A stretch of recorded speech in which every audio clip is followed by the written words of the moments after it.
Синдикатот на угостителите поддржува работа во недела на овој сектор, но има предлог, според кој сите би биле задоволни откако владата побара недела да биде неработен ден за сите.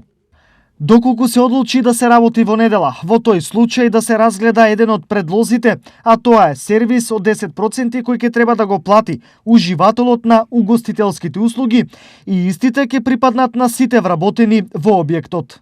Велат од Синдикатот за угостителство и туризам. Како на ова ќе реагираат гостите е неизвестно, но нивните колеги од Независната угостителска комора се со сосема спротивен став.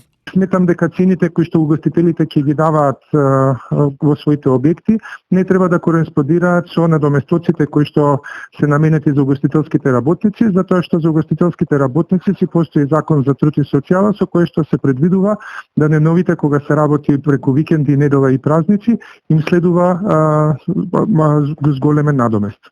Во тек се преговори помеѓу угостителите и ресорното министерство околу начинот на работата на угостителските објекти во недела и плаќањето на ангажираните работници.